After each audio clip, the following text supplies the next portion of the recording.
Crab mentality adalah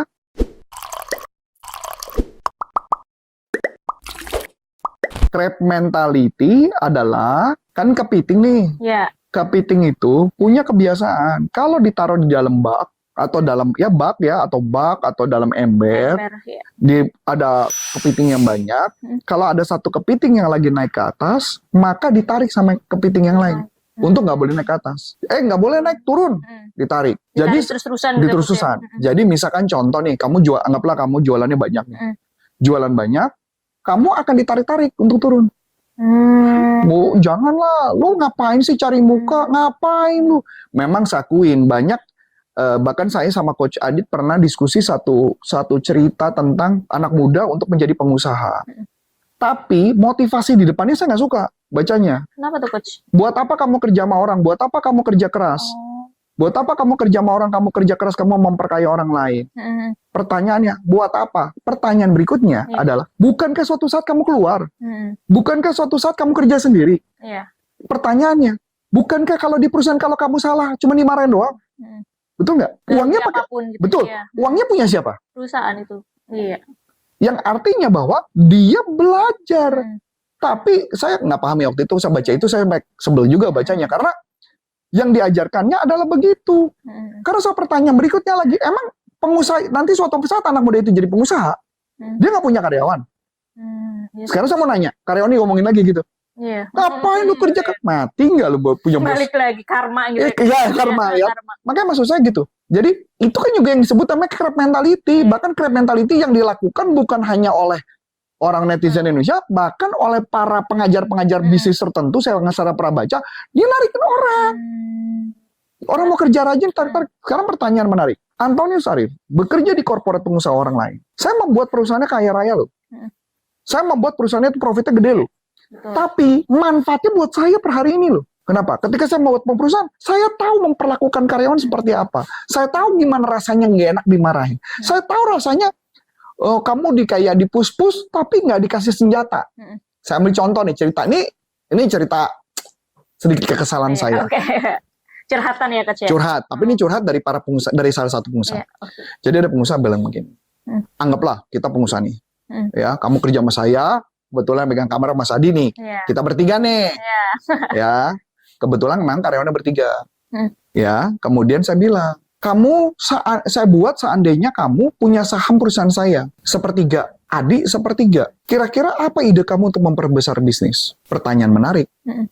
Dua-dua orang ini, anggaplah tidak pernah dapat ilmu, tidak pernah dapat apa-apa, cuman hidup bekerja karena pengabdian saja.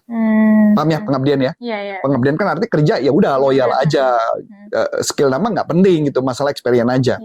Pertanyaan, begitu saya tanya, kira-kira kamu bisa punya ide nggak? Enggak.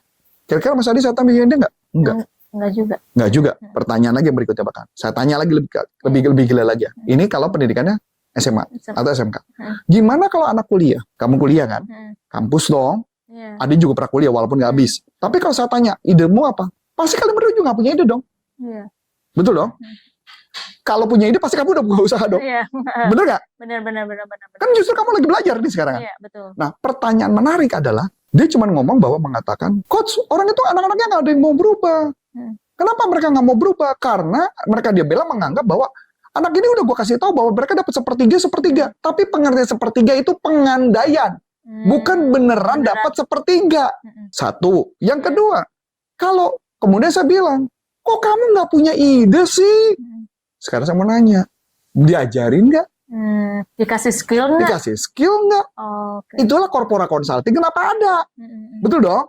Memberi skill. Kan skillnya kalau korporat mahal, ada yang murah. Public seminar. Iya, NLP leadership. Pelatihannya NLP mahal, kan ada yang murah. Atau minimal nonton YouTube lah. Betul. Ya enggak? Jadi pertanyaan menarik. Cuman bisa menghujat anak buah, tapi tidak bisa membuat orang itu bertumbuh. Terus berharap kamu jadi seseorang yang hebat, jenius, profesor, tapi nggak dikasih ilmu. Sama aja bohong. Mungkin bisa. Tapi dengan satu syarat. Orang itu gila belajar. Kalau orang itu nggak gila belajar, emang bisa? Nggak bisa. Itu yang dilakukan sama si anak ini. Artinya, anak ini rajin belajar. Memang benar, crab mentality terjadi. Pertanyaan yang berikutnya adalah, bagaimana mengatasi kan itu? Betul. Jawabannya cuma satu. Mengatasi dalam arti kalau Anda jadi si anak ini. Jawabannya cuma satu. nggak usah dibaca. Bodo amat gitu ya Coach ya? Nggak usah dibaca, nggak usah didengar, nggak usah dikomentarin. Bahkan kalau perlu Anda mengatakan, kalau misalnya penghujatan apa contoh satu? Apa sih kayak nggak mungkin lah, nggak masuk akal gitu Coach. Kita nggak perlu buktiin apa-apa, kita cuma ngomong terima kasih. Kalau Anda menganggap seperti itu, saya cuma mendoakan semoga Anda bisa lebih hebat daripada saya. Kayak kita aja berarti ya Coach? Iya, mau nyerang apa lagi? Itu yang namanya kita ketika menghadapi orang-orang serangan, karena saya juga di TikTok kan, saya juga pernah diserang. Bahkan tentang ngajar NLP atau selling pun orang nanya, cuma ngomong doang gini-gini. Saya nggak perlu membuktikan apa-apa kok. Karena korporat yang membayar saya baik-baik aja tuh gitu loh. Bener. Ya ngapain kan ini bukan dia yang membayar saya. Yang membayar saya kan korporat. Kenapa dipusingin? Itulah yang kadang-kadang kalau saya sukanya gini perumpamaan. Apalagi nih, Nah, ini perumpamaan menarik. Anggap kamu sama saya lagi balapan lari. Oke. Kita lari. Ya balapan ya. Iya. Di gelanggang. Oke. Ketika lari, Vika dikatain, blow on tuh, nggak bisa tuh lari tuh, udah keluar aja lah, ngapain sih lari, begitu aja nggak bisa. Pemain bola kayak gitu ya, saya kadang-kadang kayak dia. Itu aja nggak bisa lah, gini-gini. Terus lucunya, Vika kesel. Vika naik ke atas ke tribun, berantem sama penonton. Pertanyaan saya, yang menang lari siapa? Iya, iya benar. Kenapa saya menang? Ya karena saya tidak mengabaikan yang teriak-teriak. Jadi tugas kita cuma satu. Lu lari aja, Vic. Gak usah dengerin apa perkataan orang. Emang perkataan orang itu membuat kamu jadi menang? Iya. Emang membuat kamu sampai finish? Iya, benar. Dan memang setiap orang akan ngomongin kita. Setiap orang kan. Yang penting adalah apa? Vika berhasil berapapun angkanya yang lari itu kecepatannya, saya pun berhasil berapapun kecepatannya, paling nggak minimal kita tidak memalukan minimal sampai finish. Iya, betul. Daripada Vika ngelayanin penonton. Nggak menang juga. Iya, betul. Karena yang ngomong juga tidak, kalau disuruh lari juga belum tentu, nggak penting juga kita bilang, turun loh, kita buktikan, yang ada berantem. Iya. Karena hanya mereka bisa adalah itu. Ngomong doang. Gitu. Kalau mereka bisa, mereka sudah berlatih. Iya, dan percaya sama saya, kalau mereka berlatih belum tentu bisa jadi kayak kamu. Betul. Benar, masuk akal? Masuk akal, Coach. Itulah cara mengatasi crab mentality. Oke, Coach. Mungkin aku juga pernah ngalamin gitu ya, Coach. Ya, mungkin aku juga sebagai apa ya namanya ya? Pelaku nih, Coach. Pelaku crab mentality gitu, Coach, kayak yang melakukan. Iya, yang melakukan gitu, Coach. Oke. Kayaknya sih pernah gitu. Dia ngebully. Kayak nggak mungkin lah dia bisa apa sih kayak menyepelekan gitu Coach. Nah supaya aku dan teman-teman yang lainnya mungkin juga yang pernah melakukan itu supaya nggak punya pikiran kayak gitu tuh Coach. Itu gimana caranya tuh Coach? Jawabannya adalah kalau buat saya adalah supaya kita tidak punya crab mentality, kita harus menyadari bahwa kita tuh adalah crab itu. Yang menarik orang. Tugas kita adalah kita menunjukkan bahwa kita bukan crab, kita bukan kepiting. Kita adalah manusia yang luar biasa. Kita diciptakan Tuhan. Makanya tadi saya bilang, saya selalu membayangkan kalau dalam agama saya ada selalu diumpamakan. Makanya kenapa dari tadi saya ngomongin selalu perumpamaan. Perumpamaan yang pertama, kita seperti seorang prajurit. Prajurit itu artinya apa? Kita disiapkan secara mental dan fisik. Bagaimana caranya supaya kita disiplin? Disiplin apa? Disiplin prospek orang kalau kita jualannya, atau disiplin menjadi pemimpin, kan gitu ya. Disiplin melakukan apapun, itu melakukan disiplin itu dulu, ya. Bahkan saya baca buku pun sampai 4 jam sehari, Coach. 30 menit. 30 menit saya bagi. Kalau ditanya nggak mungkin, karena kan saya baca satu bab selesai saya tutup, satu bab selesai tutup, satu bab selesai tutup. Paling udah 4 tuh, 3 atau 4, minimal 3 sampai 4. Pertanyaan menarik, olahraga, tubuh sehat, otak baca buku, terus apa lagi? Betul dong? Betul. Itu yang disebut namanya kita jadi prajurit.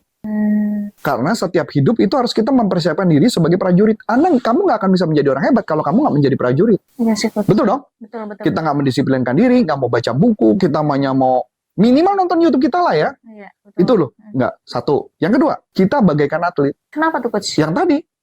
Ketika kita jadi atlet, kan atlet kan persiapan dulu tuh. Iya, betul. Atlet kan kamu nggak mungkin ya bisa lari per hari ini bisa 100 meter menang, nggak mungkin. Betul. Ya bahkan saya pernah dengar katanya kalau kita lari maraton, walaupun kita belum pernah lari, kita lari maraton mungkin kita bisa semaput pingsan. Gitu ya, pingsan.